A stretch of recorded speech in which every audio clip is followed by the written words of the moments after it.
Continuando com a nossa série Vacinas de Abstinência, nós vamos conversar agora sobre a teoria da antessala do processo de abstinência, né? O ponto E. Para conversar sobre isso, nós vamos dar uma olhada aqui embaixo, aqui, ó, no que é conhecido como escada abstêmia. Esse é o meu modelo da classificação de abstêmios. Existem outros modelos por aí, mas esse é o meu modelo, tá? É o modelo que eu gosto de estudar a abstinência através disso aqui.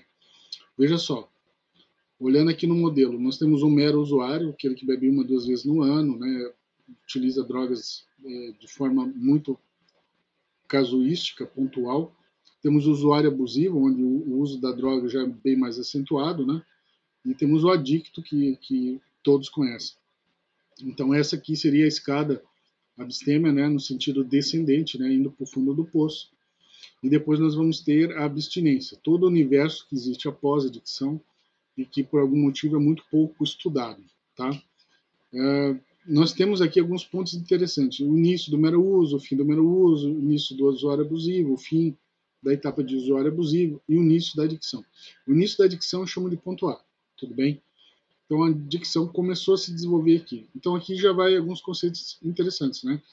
Eu entendo que todo esse período aqui é drogadição, certo? E apenas esse período aqui é de adicção. Então o período de adicção é um período dentro do período todo de drogadição, certo? Então mero usuário e usuário abusivo são pessoas que usam drogas ou álcool, são drogaditos, tá? Também fazem uso de drogas ou álcool, mas adicto é só esse pessoal aqui. E é um período da vida da pessoa, né? Às vezes a pessoa começou a usar em 1995 álcool e só se tornou adicta mesmo em 2005. Então teve 10 anos aqui entre mero usuário e usuário abusivo. Daí em 2005 começou a se tornar adicta e foi daí em diante, tá? Ponto F é o fim da adicção, certo? Temos antes do ponto F o ponto E, que é a antessala da abstinência, que é sobre a teoria que eu vou conversar agora, né? A partir daí nós temos toda a escada abstêmia com todos os pontos, né, que existem em todas as classificações de abstêmios que nós temos aqui, né? Temos o abstêmio ínfimo aqui, que é nesse delay, que normalmente é o período de desintoxicação. Aí temos o início da recuperação depois da desintoxicação. Temos o abstêmio menor, que é antes de 2 ou 3 anos de abstinência, né? E aí nós vamos ter o abstêmio maior real. Então aqui houve mudança já no sistema ideológico. Isso tudo a gente estuda lentamente, tá? Eu vou fazer uma sequência de vídeos só sobre a escada abstêmia, só sobre a classificação de abstêmios. Eu quis mostrar essa classificação, esse meu modelo, para que seja possível que todos entendam, né? Todos vocês entenderem que o que a gente vai conversar agora é sobre isso aqui, sobre a antessala da abstinência, sobre o ponto E, antes do fim da adicção e após o início da abstinência, entre o ponto A e o ponto F. Tudo bem? Então, vamos lá para cima agora. Então, teoria da antessala do processo de abstinência, o ponto E, aquele, certo? Então, eu chamo de ponto E porque é a exposição interventiva. O que é essa exposição interventiva? É quando alguém apresenta adicção. Alguém apresenta adicção, certo? E se alguém pode ser o próprio adicto, aí nós vamos ter uma autoexposição dessa adicção. Ou esse alguém que apresenta adicção pode ser uma outra pessoa. Nós vamos ter uma heteroexposição, certo? Então, vamos imaginar a seguinte situação. Vamos para os casos práticos, que fica fácil de entender. A pessoa mora numa cidade e a família dela mora em outra, certo? Um dia, essa pessoa, né, o adicto que mora numa cidade e a família em outra, telefona para a família, pede para que a família vá até lá. Chegando lá, ele apresenta a adicção. Ele diz, olha, eu sou adicto, está acontecendo isso e isso. Né? Ele faz essa exposição interventiva. Tudo bem? Esse é um aspecto, ele é mais raro de acontecer, certo? Normalmente, a exposição interventiva, né, ela ocorre pelos familiares que estão próximos dessa pessoa. Eu digo familiares, daí a gente pode botar familiares, amigos, companheiros, quem vive numa relação matrimonial também, né, os casados, tanto faz. Mas essa família, esse núcleo, né, de pessoas mais íntimas, afetivamente, ao adicto, é que faz a apresentação. Então, nós teríamos a heteroapresentação.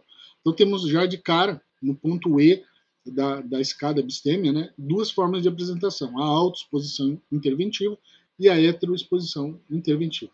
Tudo bem? Quanto à heteroexposição interventiva, contra as pessoas que apresentam adicção para o adicto, eu ainda faço uma pequena divisão entre real e falsa.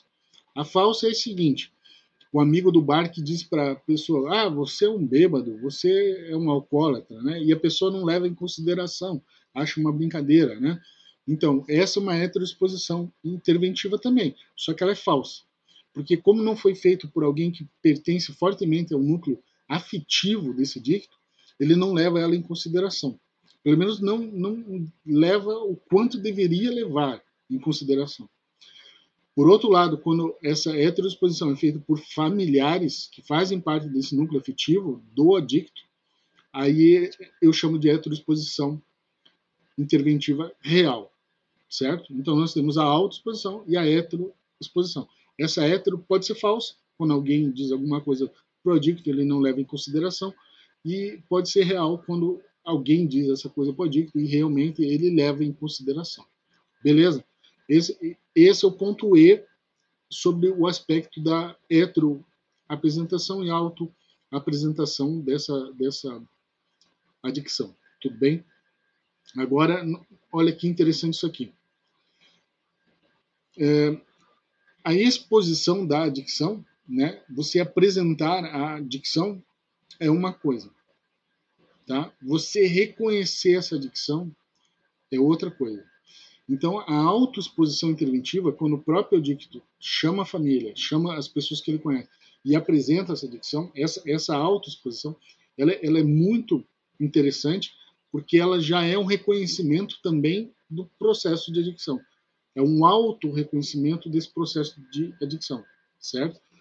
Por sua vez, a heteroexposição, quando os familiares chamam o adicto e dizem: ó, você é adicto, né? Está acontecendo isso e isso, a gente não aguenta mais viver nessa situação e temos que você é um adicto, entendemos que você é um adicto. Então, quando isso ocorre, essa heteroexposição, ainda não há, necessariamente não há, normalmente não há, esse auto-reconhecimento da adicção.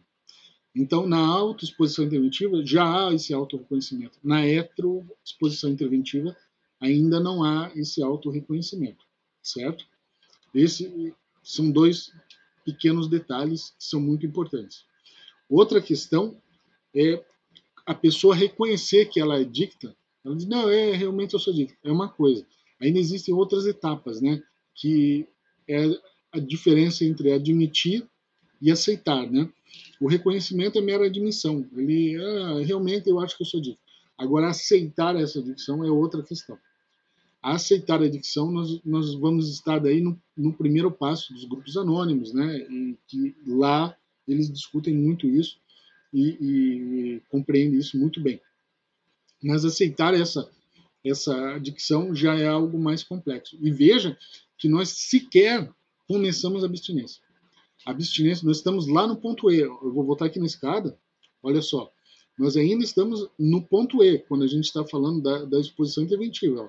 Certo? A gente está nesse ponto aqui. A gente nem começou a escala da abstinência. Reconhecer que a pessoa é adicta, está no ponto E ainda, está antes da adicção, certo? É muito diferente de reconhecer que ela é abstêmia. O ponto E é uma das etapas seria esse reconhecimento, né, da adicção. Na verdade, ele ocorre muito depois desse ponto. Mas reconhecer a adicção, tanto faz em qualquer período aqui, ele é muito diferente do ponto X, que é o autorreconhecimento como abstêmia. A pessoa se reconhece como sendo abstêmia. Isso é muito diferente. É outra questão, é outra situação.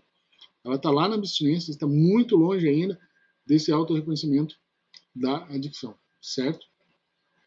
Então, esses são algumas das etapas do ponto E. Tá? Então, aqui no material eu falo um pouco sobre a autoexposição interventiva, nos mesmos moldes que eu explanei até agora. Essa exposição interventiva falsa, quando é alguém que não faz parte do núcleo familiar, né?